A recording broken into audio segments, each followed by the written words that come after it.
ذکر حق کے نور سے روشن ہے اس کی صبح و شام، اس کے ہر گوشے میں گونجے حق تعالیٰ کا کلام۔ یہ ادارہ مجلس تعلیم القرآن جس کا نام۔ الحمدللہ وکفیٰ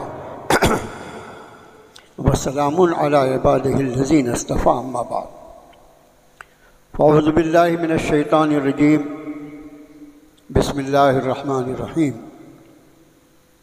حامیم والکتاب المبین، انا انزلناہ فی لیلۃ مبارکۃ انا کنا منذرین فیہا یفرق کل امر حکیم۔ صدق اللہ العظیم۔ اللہم صل علی محمد عبدک ورسولک النبی الامی الکریم۔ اللہ عز و جل نے اپنے فضل و کرم سے ہمیں اس ماہ مکرم کے 20ویں روزے تک پہنچایا ہے، اور آج غروب آفتاب کے ساتھ ہی عشرہ مغفرت کا اختتام ہوگا، اور اس کے بعد وہ عشرہ شروع ہوگا جو ہم سارے گناہ گاروں کی ضرورت ہے، جس کا نام حدیث شریف کی روشنی میں جہنم سے آزادی کا عشرہ ہے۔ اس آخری عشرے میں اس ماہ مکرم کے فیوض اور برکات سمٹ کر اکٹھا ہو جاتی ہیں، یا یہ کہا جا سکتا ہے کہ 20 دن تک جو رحمت عامہ تھی وہ مخصوص انداز میں مخصوص طریقے پہ بدل جاتی ہے۔ یہ آخری عشرہ اپنے ساتھ کیا کچھ لے آتا ہے، اس میں سے چند باتوں کا انشاءاللہ تذکرہ آپ کا خادم اللہ کی توفیق سے کرے گا۔ سب سے پہلے جو آیت شریفہ میں نے آپ کو پڑھ کر سنایا، اس کا ترجمہ قرآن پاک کے 25ویں پارے میں ایک سورۃ شریفہ ہے، اس کا نام سورۃ دخان ہے۔ جو لوگ مسلسل یہاں تشریف لاتے ہیں جمعے میں، اور جو اتوار کو درس میں تشریف لاتے ہیں، ان کو معلوم ہے کہ سورۃ دخان کے بارے میں یہ بات اکثر آپ کے سامنے آتی رہتی ہے کہ جس طرح جمعے کے دن سورۃ الکہف کا پڑھنا جو ہے حدیث شریف میں اس کی بڑی فضیلت آئی ہے۔ یعنی جمعے کا جو ہمارے کام رہتے ہیں، میں آپ سے ہمیشہ یہ بات عرض کرتا ہوں اور انشاءاللہ مرتے دم تک عرض کرتا رہوں گا کہ ہمارا نظام الاوقات، ہمارا ٹائم ٹیبل جو ہے وہ ہماری مرضی سے نہیں ہونا چاہیے، بلکہ وہ کتاب و سنت کے مطابق ہونا چاہیے۔ جمعے کا دن آئے تو ساری امت مسلمہ جو ہے جمعے کے آنے کے پہلے، جس کو ہم جمعرات کہتے ہیں، جیسے اس دن سورج غروب ہوتا ہے جمعے کا دن شروع ہو جاتا ہے، تو اس دن سے ایک مزاج بن جائے کہ الحمدللہ اللہ نے ایک اور جمعہ عطا فرما دیا ہے، اور میں اس کی فیوض و برکات سے کتنا اپنے آپ کو مستفید کروں۔ تو جمعے کے جو مخصوص اعمال ہیں، مخصوص اعمال جیسے نماز جمعہ، یہ خاص عمل ہے۔ نماز جمعہ کبھی بھی انفرادی ادا نہیں کی جا سکتی۔ نماز جمعہ کے لیے جماعت شرط ہے، خطبہ ضروری ہے، بغیر خطبے کے نماز جمعہ نہیں ہو سکتی۔ اسی طرح جمعے کے جو مستحب اعمال ہیں، بہت پسندیدہ اعمال ہیں اللہ کے نزدیک، اس میں ایک عمل جو ہے وہ نبی کریم صلی اللہ علیہ وسلم کے ارشاد کے مطابق سورۃ الکہف کی تلاوت ہے۔ اس کو اپنا معمول بنا لیں۔ ہماری جو روزانہ کی تلاوت قرآن ہے، اس کے علاوہ سورۃ الکہف جمعرات کی مغرب سے لے کر اس جمعے کی مغرب تک جب بھی موقع ملتا ہے انشاءاللہ سورہ کہف ہم کو تلاوت کرنا۔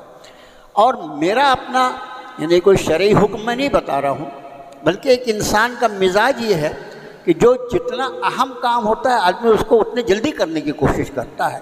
تو ظاہر ہے کہ یہ ایک اہم وظیفہ ہے، تو ہم کو اس کو اول وقت میں کر لینا چاہیے، بجائے یہ کہ ہم جمعے کے طلوع کا انتظار کریں۔ جمعرات کی رات ہی میں ہی اگر اس کا کر لیا جائے تو زیادہ۔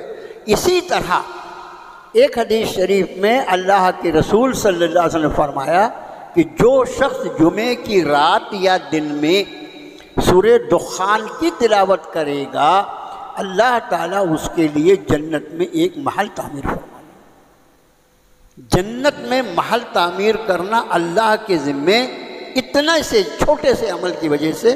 سورہ دخان چھوٹی سی سورت شریفہ ہے، جو لوگ یعنی باقاعدہ تلاوت کرتے ہیں 3 منٹ سے زیادہ نہیں لگے اس کو تلاوت کرنا۔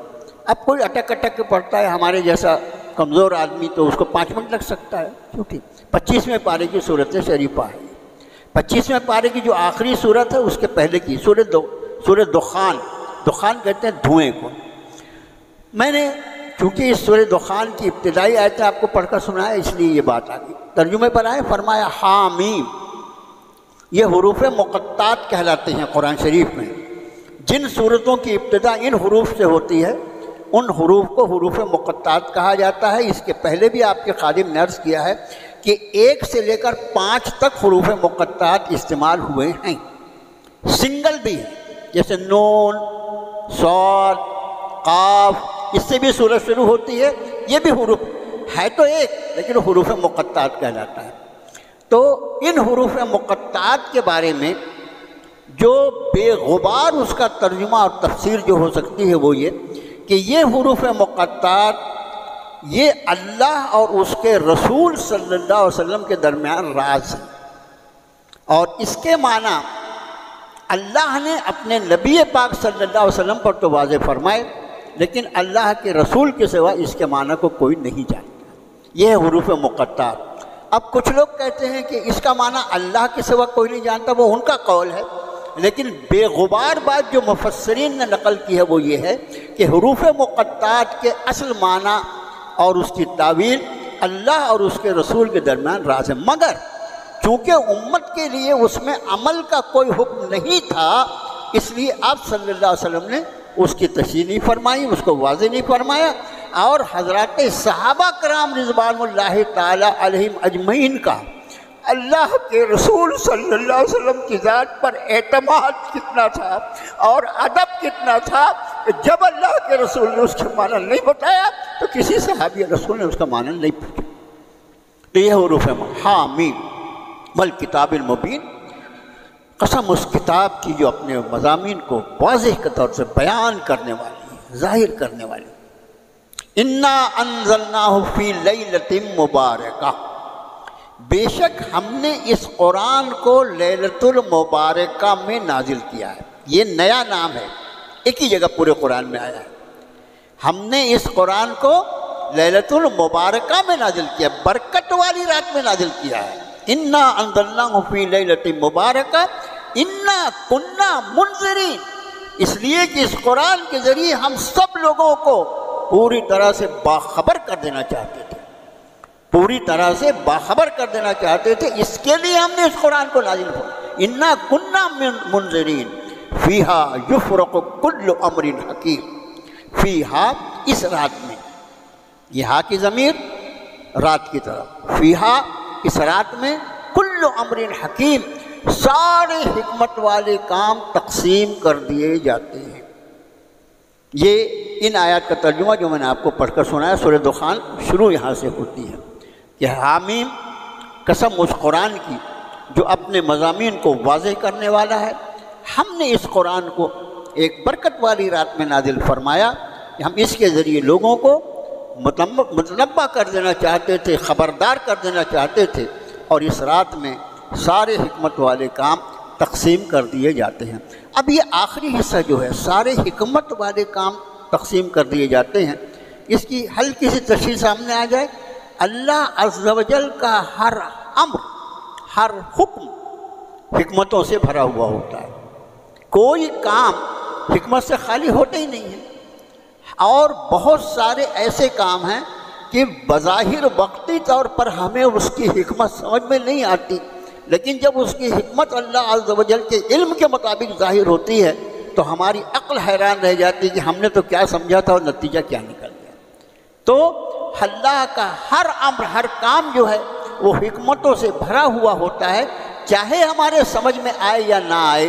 تو گویا جب رب تعالیٰ فرما رہے کہ اس میں سارے حکمت والے کام تقسیم کیے جاتے ہیں، تو اس کا مطلب ہی یہ ہے کہ پورے سال کی تقدیر جو ہے، پورے سال کے اوامر، پورے سال کے فیصلے جو ہیں اس رات میں کر دیے جاتے ہیں۔ اب پورے رات کے سال کے فیصلے اس رات میں کیے جاتے ہیں، تو پھر لوح محفوظ میں جو تقدیر لکھی ہے وہ کیا؟ مفسرین فرماتے ہیں اس کا معنی یہ ہے کہ لوح محفوظ میں تو اللہ نے پوری کائنات کی تقدیر اس کی پیدائش سے اس کی فنا تک لکھ دی ہے، لیکن آنے والا سال جو ہے اس میں پورے سال میں جو معاملات اور واقعات ہونے والے ہیں اور جو کچھ ہونے والا ہے اس کو ان فرشتوں کے حوالے کر دیا جاتا ہے جن کو اللہ نے اس پر تعینات فرمایا ہے۔ یہ اس کا معنی۔ اب اس رات کو ایک نام تو اللہ نے دیا لیلۃ المبارکہ، اور دوسرا نام جو ہم اور آپ عام طور سے جانتے ہیں وہ ہے انا انزلناہ فی لیلۃ القدر۔ بے شک ہم نے اس قرآن کو ایک قدر والی رات میں نازل فرمایا۔ یعنی آپ انداز فرمائیں کہ اس رات کی اہمیت کتنی ہوگی۔ اس رات کو خود حضرت حق جل مجدہ نے جو رات اور دن کے بنانے والے ہیں وہ رب اس رات کو کبھی لیلۃ المبارکہ فرماتے ہیں، کبھی لیلۃ القدر فرماتے ہیں۔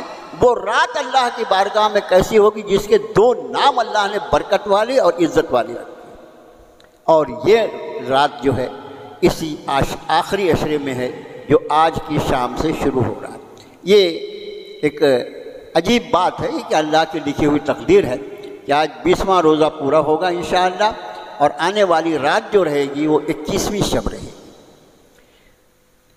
لیلۃ القدر، لیلۃ المبارکہ، یا جس کا ہم نے اردو میں ترجمہ شب قدر کر دیا، کوئی حرج نہیں ہے، شب قدر بھی کہنے میں کوئی حرج نہیں ہے، لیکن یہ ہمارا رکھا ہوا نام ہے، اس لیے کہ قدر جو ہے وہ تو قرآن کا لفظ ہے، اور شب لفظ جو ہے یہ فارسی کا لفظ ہے، یہ عربی کا لفظ نہیں ہے۔ عربی میں رات کے لیے لیل کا لفظ آتا ہے۔ تو یہ مبارک رات، اس کو تلاش کرنے کے لیے اللہ کے رسول صلی اللہ علیہ وآلہ وسلم اعتکاف فرمایا کرتے تھے۔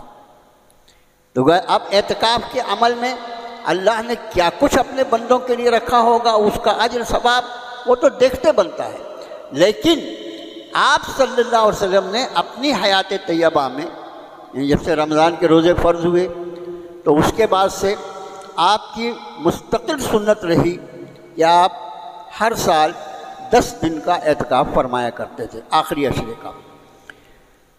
جس سال آپ اس دنیا سے رخصت ہوئے اس سال والا جو رمضان تھا اس میں آپ نے 20 دن کا اعتکاف فرمایا تھا، اور ایک رمضان ایسا بھی آیا جس میں آپ نے پورے مہینے کا اعتکاف فرمایا، اور اس کو احادیث مبارکہ کی روشنی میں ہمارے محدثین نے جو بیان فرمایا ہے کہ آپ نے رمضان کے پہلے عشرے میں اعتکاف فرمایا، اور اس کے بعد جب عشرہ پورا ہوا تو آپ نے فرمایا میں نے یہ اعتکاف لیلۃ القدر کی تلاش میں کیا تھا، لیکن مجھے ایک بتانے والے نے یعنی ایک فرشتے نے مجھے خبر دی کہ وہ رات آگے ہے، اس لیے میں اگلے عشرے کا پھر سے اعتکاف کر رہا ہوں۔ آپ نے پھر اگلا اعتکاف اگلے عشرے کا کیا جو دوسرا عشرہ تھا۔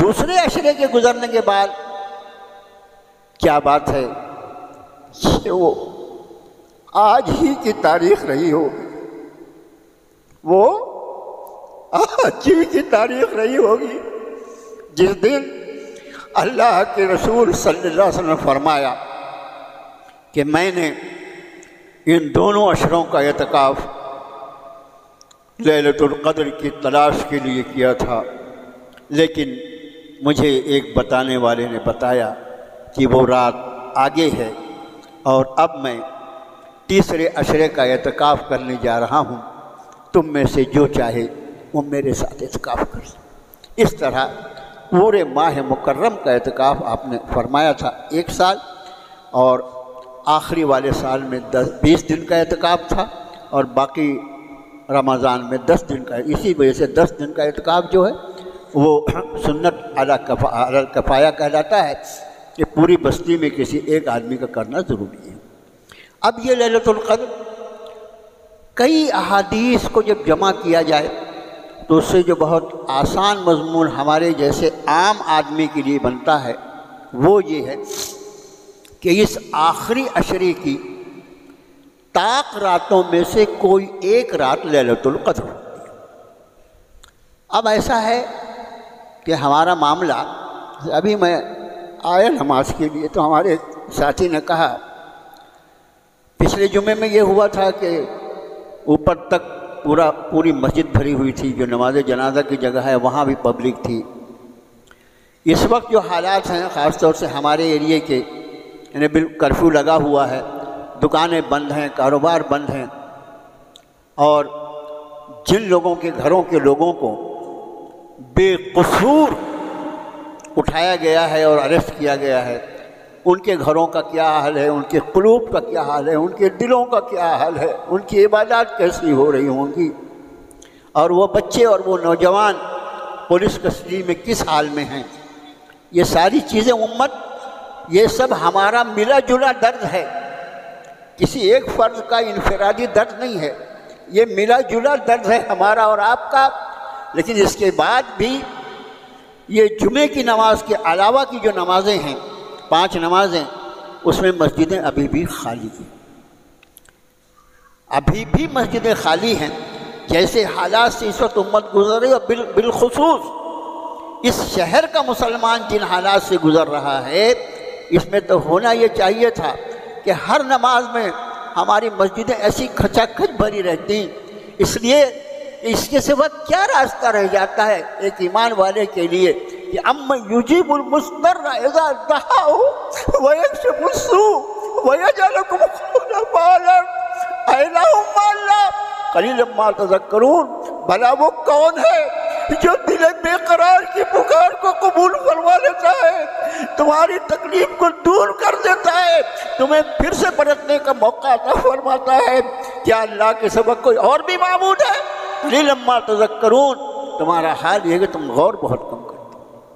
میرے بھائیوں، حالات ایسے تھے کہ ہماری مسجدیں ہمارے مسلمانوں سے بھری ہونی چاہیے تھی، لیکن اللہ بہتر جانے ہماری سوچ کدھر گئی ہے، ہم کیا کرنا چاہتے ہیں۔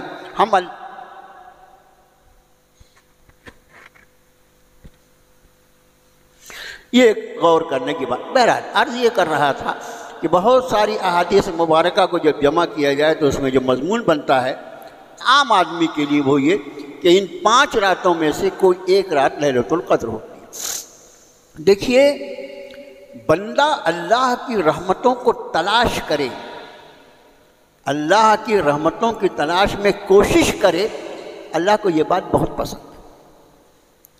اسی لیے جتنے بھی ایسی چیزیں ہیں، ایسی چیزیں جو قبولیت دعا سے خاص تعلق رکھتی ہیں، جیسے ہر جمعے کے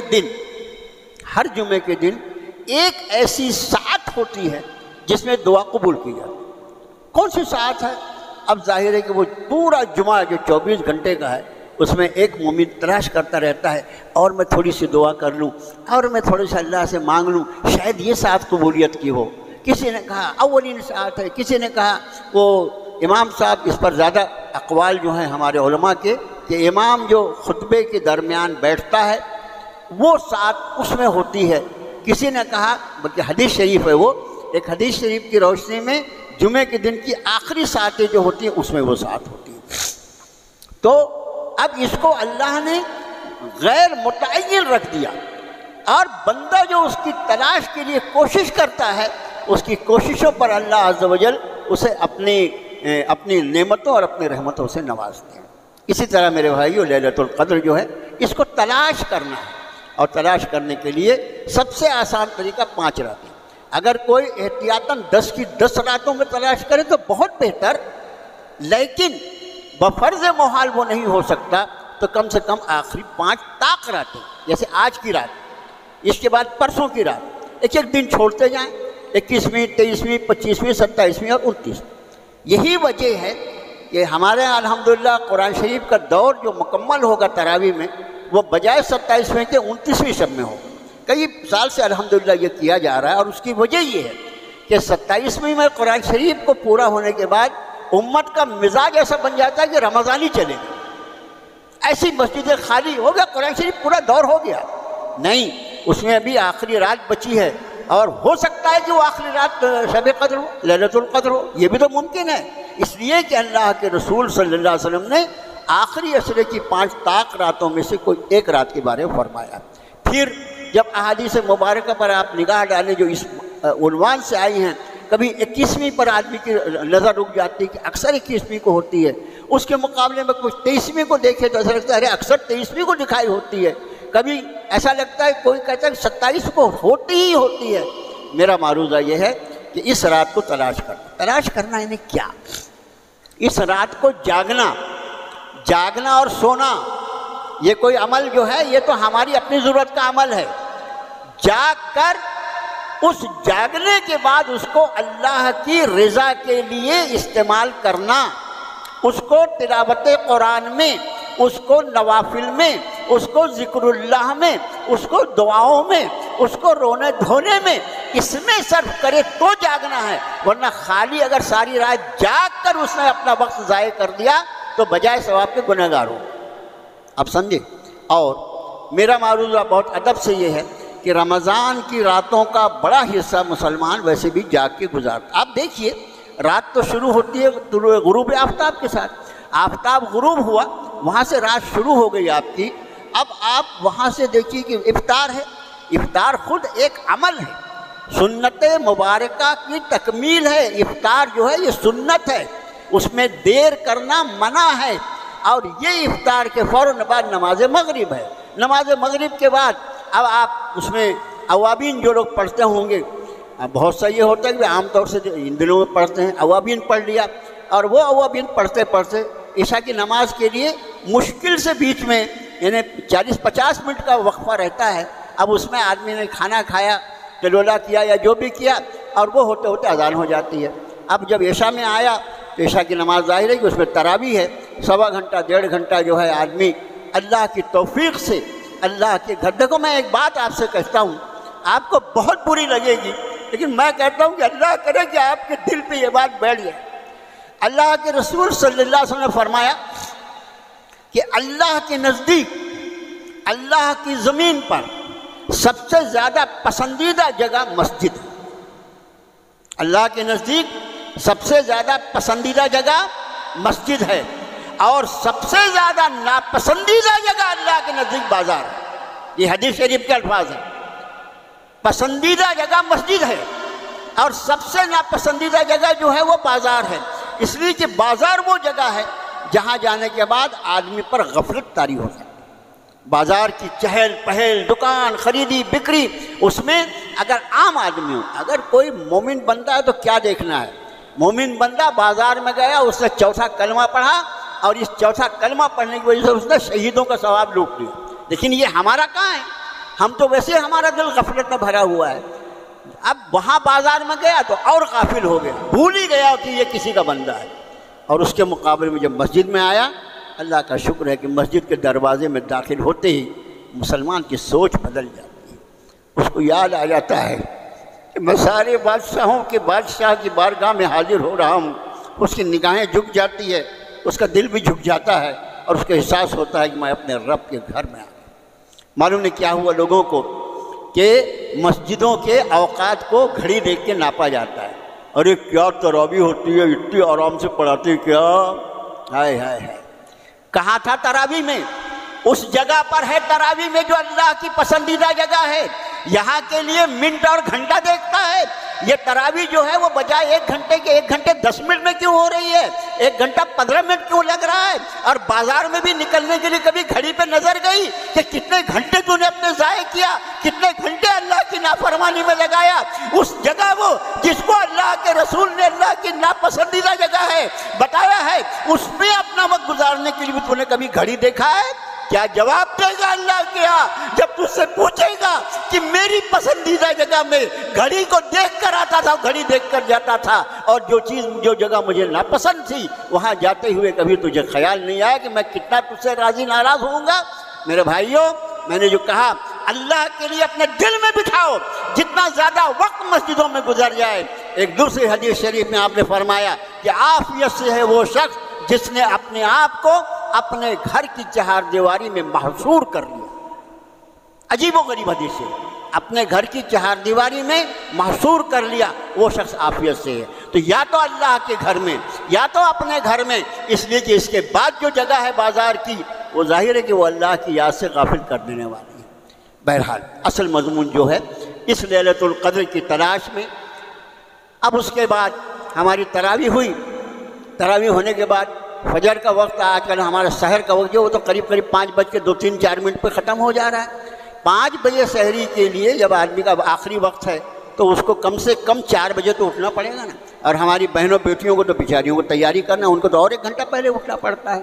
تو اب آپ انداز کیجئے کہ رات کا بڑا حصہ جاگ کے گزرتے ہیں. صرف اتنا کرنا ہے کہ جو وقت ہم جاگ رہے ہیں اس کو ہم ضائع نہ کریں.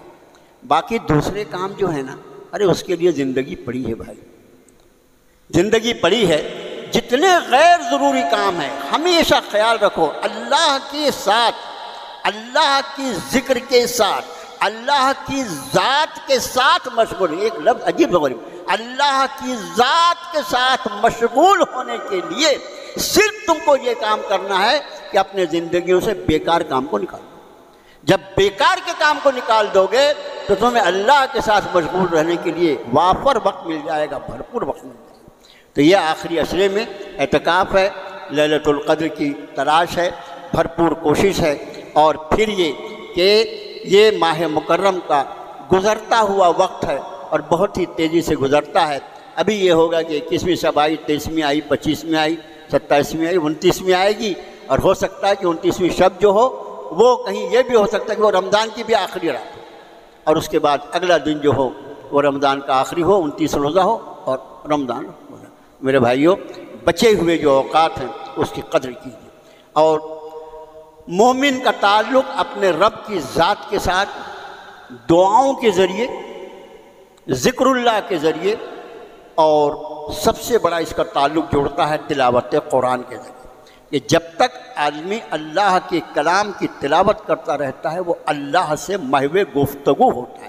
اس لیے یہ کلام اللہ ہے، یہ کلام اللہ ہے، یہ اللہ کا کلام ہے. اب جب اللہ کا کلام اس کے زبان سے ادا ہوتا رہتا ہے تو گویا یہ اللہ سے بات کر رہا ہے. کیا سعادت کی بات ہے میرے بھائیوں. یہ آخری لمحہ، آپ آخری ایام ہیں، اس کی بھرپور قدر فرمائیں. اور جیسے حالات ہیں اس میں جو بہت ادب سے درخواست کرنے کی ہے وہ یہ ہے کہ اس میں بھی ہمارا سب سے بڑا ہتھیار جو ہے وہ دعا کا ہے. اس لیے کہ مطلب کچھ زیادہ اس پہ بولتے ہوئے بھی مناسب نہیں ہے. اس لیے کہ آج کل ہر بات جو رہتی ہے اس کے پر رہتے ہیں اور اس کو بہت غور سے دیکھا جاتا ہے. مسلمانوں کے علماء نے کیا کہا، مولانا صاحب نے کیا کہا، حافظ جی نے کیا کہا، وہ سب دیکھتے رہتے ہیں وہ لوگ. تو اپنے آپ کو اللہ کی ذات کے ساتھ مشغول رکھیں. دعاؤں کے ذریعے اللہ کو راضی کرنے کا بہترین طریقہ جو اس کی بارگاہ میں سب سے زیادہ پسندیدہ ہے وہ ہے ندامت کے آنسو. آنسو لانے کی کوئی دوا نہیں ہے، آنسو لانے کی کوئی دوا نہیں ہے. آنسو جو ہوتے ہیں وہ دل کے جذبات کا اظہار ہوتے ہیں. کوشش کرو کہ دل پر اپنی گنہگاری، اپنی بدعملیاں، اپنے اعمال سیئات، ان کا اتنا اثر ہم قبول کر لیں کہ ہمارے دل کے اثرات ہماری آنکھوں سے آنسوؤں کی شکل میں نکل جائیں. اس لیے کہ 2 آنسو جو ندامت کے ہو وہ زندگی بھر کی گناہوں کے اوپر اس کو ختم کرنے کے لیے کافی ہو جاتے ہیں. بس اللہ سے دعا کریں کہ اللہ تعالیٰ پوری امت مسلمہ کی جو پریشانیاں ہیں اور جو دکھ اور تکلیف ہے اس کو محض اپنے فضل و کرم سے دور فرما دے اور پوری امت مسلمہ پر اللہ تعالیٰ اپنی حفاظت کی چادر ڈال دے، امت کو اپنی حفاظت میں لے لے. اس لیے کہ تو ہی حفیظ ہے، تو ہی حافظ ہے اور تو ہی خیر الحافظین ہے. پروردگارا تو نے اپنے کلام میں ارشاد فرمایا کہ فاللہ خیر الحافظا وہو ارحم الراحمین. اللہ ہی سب سے بہترین حفاظت فرمانے والا ہے اور وہی سب رحم کرنے والوں سے زیادہ رحم کرنے والا ہے. چلتے چلتے پھر اعلان کر دوں کہ رمضان کا آخری عشرہ ہے، اخراجات بہت زیادہ ہیں. آپ کا تعاون جو ہے اس پہ خاص توجہ رکھیے. اور جو اعلان میں نے درمیان میں کیا شاید آپ توجہ نہ ہو آپ کی کہ ہمارے یہاں ختم قرآن جو ہوگا وہ انشاءاللہ 29ویں شب میں کیا جائے گا۔ 28 روزے کے گزرنے کے بعد جو 29ویں شب آئے گی اس دن ہمارے یہاں ختم قرآن ہوگا انشاءاللہ۔